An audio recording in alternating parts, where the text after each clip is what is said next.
함께 기도하겠습니다. 사랑의 아버지 하나님, 오늘도 새날 주신 주님께 감사를 드립니다.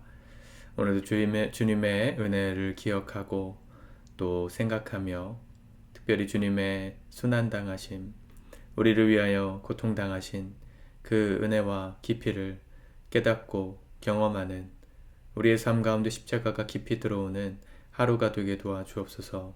예수님의 이름으로 기도드립니다. 아멘.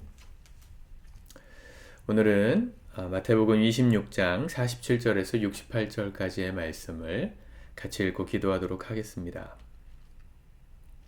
시작. 말씀하실 때에 12 중에 하나인 유다가 왔는데 대제사장들과 백성들의 장로들에게서 파송된 큰 무리가 칼과 몽치를 가지고 그와 함께 하였더라. 예수를 파는 자가 그들에게 군호를 짜 이르되 내가 입맞추는 자가 그이니 그를 잡으라 한지라. 곧 예수께 나와 랍비여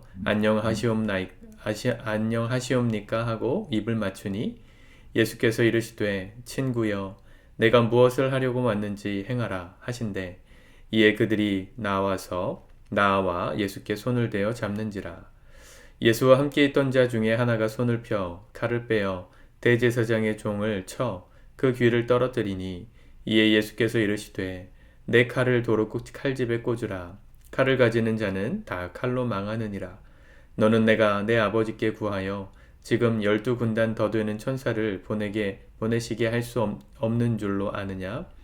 내가 만일 그렇게 하면 이런 일이 있으리라 한 성경이 어떻게 이루어지겠느냐 하시더라.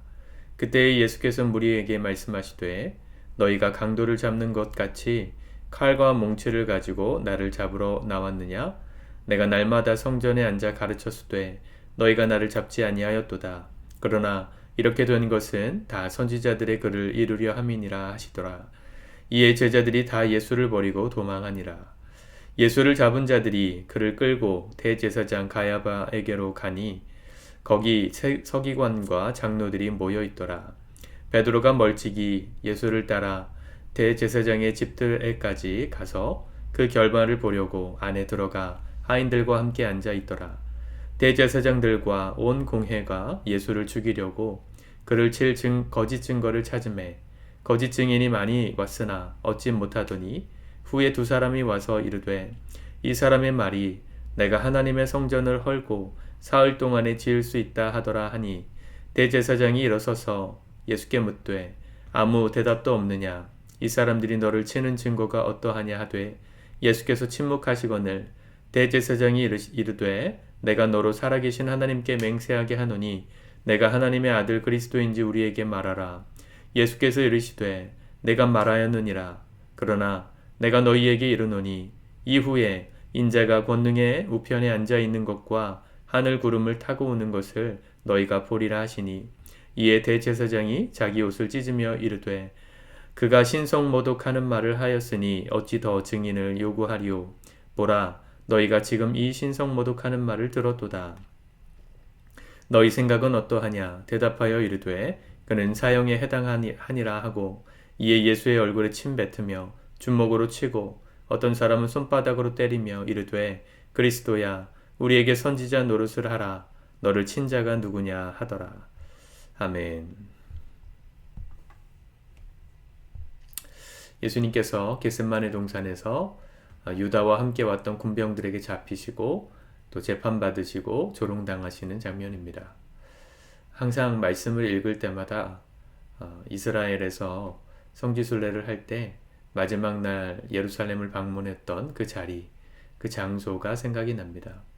지금은 뭐 관광지로 개발됐으니까 뭐 그렇게 뭐 초라하거나 또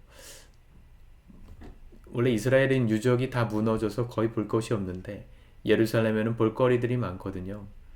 관광지에 가까운 느낌입니다. 근데 예수님께서 재판 받으시던 그날, 사실은 뭐 여러 차례 말씀을 드렸지만 예수님께서 재판 받으시던 이 산헤드린 공의회에 한밤중에 잡히신 예수가 오전 9시에 십자가에 달리십니다. 그리고 그 재판이 진행되었던 시간은 새벽 시간이죠. 원래 이스라엘 유대인의 예법상 동이 트고 나서 적어도 6시가 넘어야 재판을 시작할 수 있었고 보통적으로는 8시에서 9시가 넘어가야 첫 재판이 열렸습니다. 그런데 예수님께서 잡히시던 시각과 예수님이 십자가에 달리시던 시간 사이에 재판이 이루어진 걸 보면, 또 그때 사람들이 불을 피워놓고 있었던 걸 보면 해가 뜨기 전 깜깜했을 때, 한마디로 새벽에 불법으로 열렸던 재판입니다. 예수님은 이 모든 순간들에서 침묵하시죠. 또 저항하려는 제자들에게 만류하십니다. 칼을 뽑아서 잡으러 온 사람의 귀를 잘랐을 때 그만두어라, 칼집에 칼을 꽂아라. 예수님께서 쓰실 수 있는 권능을 쓰시지 않는다, 그런 말씀을 하시고 침묵하십니다.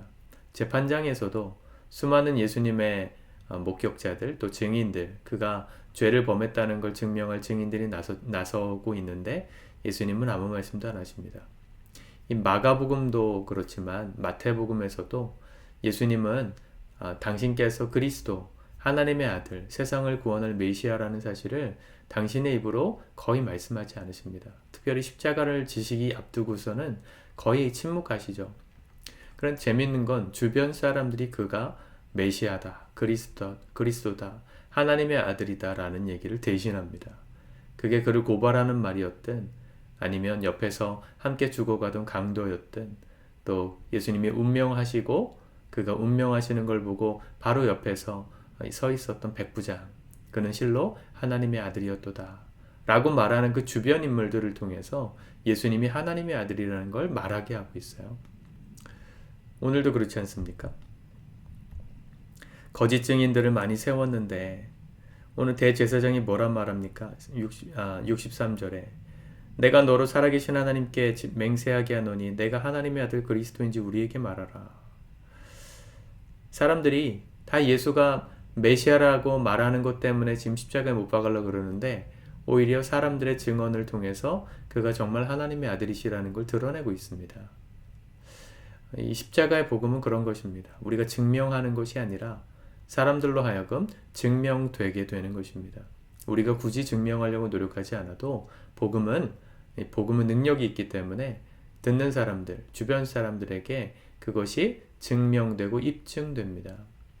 예수님을 십자가에 못 박아 죽였던 이 수많은 무리들과 제사장 중에 예수님이 부활하시고 그 부활하신 주님의 복음을 전했던 제자들의 설교를 듣고 많은 제사장들이 회개했다는 기록이 사도행전 초반에 나옵니다. 많은 제사장들이 회개했다는 거예요. 예수를 믿었다는 거예요. 자신들의 죄를 뉘우치고. 그 시간적으로 따지면 몇 개월 차이 나지 않는 그 시간 동안 도대체 무슨 일이 있었을까? 사실은 예수 그리스도께서 부활하신 사건이 가는 의미가 거기 있는 것입니다. 예수님께서 침묵하시고 십자가에서 죽으시는 것까지는 하나님 아버지의 뜻을 따라 된 것이지 사람들이 꾸며서 된 게 아니라는 것을 반증하고 있는 것이고, 또 그와 같은 예수를 자신의 손으로 죽였던 예수가 3일 만에 부활했다는 것을 실제로 목격하고 그 제자들의 증언을 들으면서 회개했던 제사장들은 부인할 수 없는 그 예수의 부활의 증거 앞에 고꾸라지지 않을 수 없었다는 것을 반증하는 것입니다.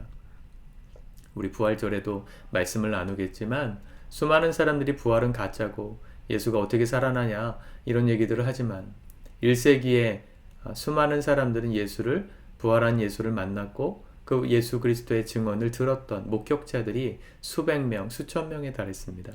한순간에 그들의 삶이 고꾸라질 정도로, 어제까지 예수를 죽였던 사람이 예수를 믿겠다고 회심했을 정도로 예수의 부활은 실제적인 것이었어요. 여러분, 이 고난주간을 당하면서 십자가도 묵상하셔야 되지만 부활도 함께 묵상하실 수 있기 바랍니다. 왜 십자가에서 죽으신 겁니까? 하나님 아버지의 뜻을 이루시기 위해, 우리를 구원하시려는 그분의 뜻을, 하나님의 뜻에 따라 예수님은 십자가에서 죽으셨지요. 그것으로 끝났다면 그냥 불쌍하게 돌아가신 것이지만 부활이 있었기에 그 하나님 아버지의 뜻은 완성될 수 있었습니다. 고난주간의 포커스는 부활에 있어야 돼요. 고난 당해야지, 나도 예수님처럼 힘든 삶을 살아야지. 물론 그것도 중요한 결단이지만 더 중요한 결단은 왜 나를 위해서 그렇게 고난당하시고 순환당하셨을까?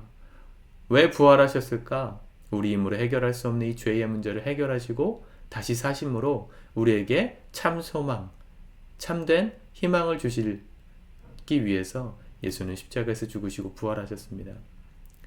그 복음을 믿는 저와 여러분들이 굳이 증명하지 않아도 복음은 지금도 능력이라 여러분들이 전할 때 사람들에게 들려지고 증명되어지는 것입니다. 단순히 우리는 메신저의 역할을 할 뿐인 것이죠. 오늘 하루도 이 십자가와 부활의 은혜를 붙들고 우리의 삶을 통해 이 복음을 전함으로 여러분들 주변에 있는 모든 사람들이 우리와 동일하게 주는 그리스도시요 살아계신 하나님의 아들이십니다 고백할 수 있는 그 계기를 만들어 주실 수 있는 이 하루 되실 수 있기를 주님의 이름으로 축복합니다. 기도합시다. 하나님 감사합니다. 우리가 만나는 모든 사람들에게 이 복음을 증명하려고 노력하지 않게 하시고 먼저는 이 복음의 은혜를 우리가 먼저 경험하게 하셔서 우리 입술로 전할 때 주님이 역사하심으로 우리 주변에 사랑하는 모든 사람들의 마음이 열리고 주께로 돌아와 회심하는 부활을 경험하는 죄사함의 은총을 경험하는 놀라운 은혜가 우리 주변에 퍼져갈 수 있게 도와주시옵소서. 예수님의 이름으로 기도드립니다. 아멘.